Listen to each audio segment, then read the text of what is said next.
Hey everyone, it's Howie Gearhauser here with Quantum Possibility. In today's video, I wanted to talk about the importance of embodiment when it comes to manifestation.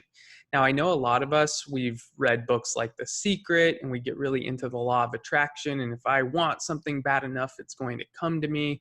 And we stay very much in kind of this mindset. If I think positively, positive things are going to happen to me. And there's nothing wrong with having a positive mindset, and there's nothing wrong with wanting things.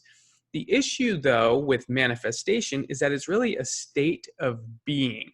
It's not a state of just thinking and kind of staying in just consciousness. We have to anchor in that upgraded consciousness into our body so that we actually become a new person who's vibrating high enough to actually receive a reciprocating match. Okay. So, in order to vibrate higher, we have to embody it. We can't just sit there and think about it. I mean, I'm sure there are some people that know how to meditate and kind of rewire their body just from a meditative standpoint.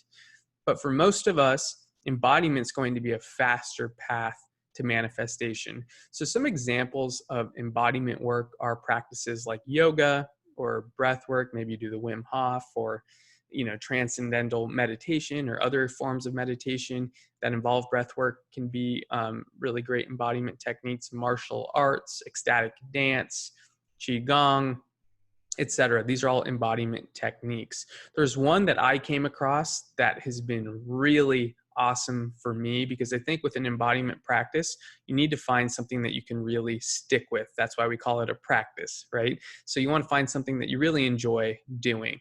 And I found one called Quantum Flow, which is kind of a combination of breath work and movement and dance. And it really brings out the inner child. It puts you into this flow state where you are feeling blissful, where your vibration is elevated. You're not just thinking about your vibration elevating, you are really rewiring your entire nervous system.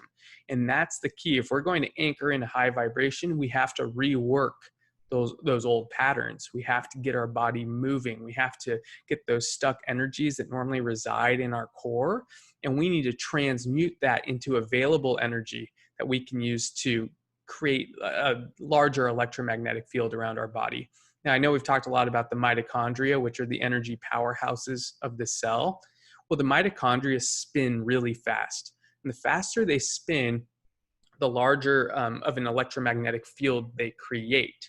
So our body literally has an electromagnetic field around it. And the strength of it has to do with the spin of the mitochondria.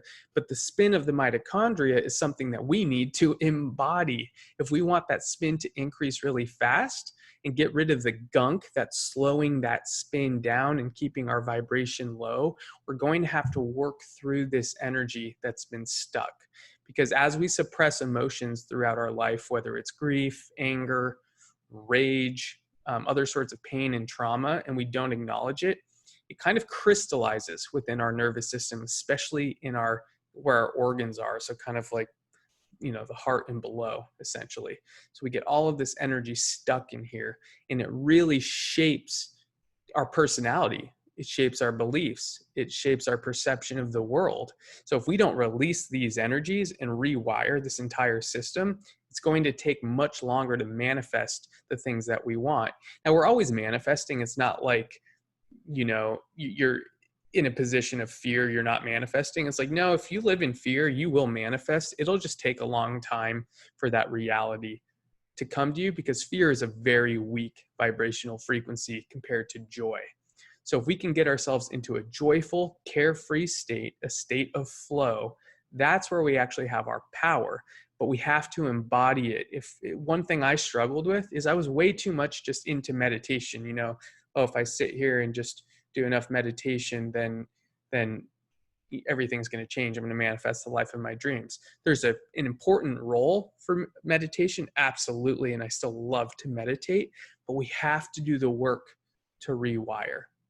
So go check out Quantum Flow if that's something that you'd like to look into. Again, for me, this is the one. It's so fun. Find something that's going to be fun for you. Martial arts, yoga, other forms of breath work, you can figure that out. And then there's things like ayahuasca, where when you actually consume the plant medicine, it's going to do a lot of this embodiment work for you, which is fantastic as well. The thing about it, though, is if you don't have a corresponding embodiment practice, you'll take it over a weekend ceremony, for example, and then you won't have a practice to come back to. So no matter what you do exogenously, you're going to want to have a daily practice that's going to rewire your nervous system so you can absorb more light, so your mitochondria can spin really fast, create more electricity, create more magnetism. That's the electromagnetic field. So when we rewire this whole thing, get rid of those emotions that are kind of like weights keeping us down from our full potential, that's where the heavy lifting gets done. And then the meditation, the connecting with nature, the getting out in the sun, the taking a break from technology, this is what's called like the soul gym, where you're protecting that vibration. You're doing all this heavy lifting, right, to release these trapped emotions and trapped energies. Well, now we want to make sure that we're doing everything we can in our power to protect that vibrational frequency, because we're doing that hard work to release. So it kind of inspires us like, hey, I want to keep this vibration high because I know the higher I vibrate, the faster I manifest. And when you can get raw and real with yourself, meaning here are my blind spots, here are the areas where I'm not manifesting what I want, you can take this embodiment practice, attach an intention to it. For example, I have the intention of getting in really good shape, or I have the intention of having the job of my dreams, or I have the intention of having the relationship of my dreams. Whatever it might be, you attach an intention to the work you're doing, and then that's going to rewire that part of your nervous system. So this is so powerful, and you kind of can go through it step by step. Okay, money, relationship, health, then anything else you want, you just work through it. And eventually you'll find that, hey, I'm living in this joyful, carefree state more and more and more. And when you're feeling complete joy and just so in flow, that's where you manifest really quickly, where you can almost snap your fingers and things start showing up.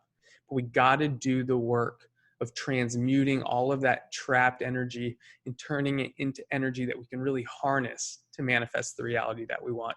So find an embodiment practice, attach it to all of the other spiritual work you're doing to evolve consciously. Go check out Quantum Flow as well. It's a really awesome practice. I think you'd like it a lot. Hopefully you found this helpful, guys, and I'll see you on the next video. Thanks.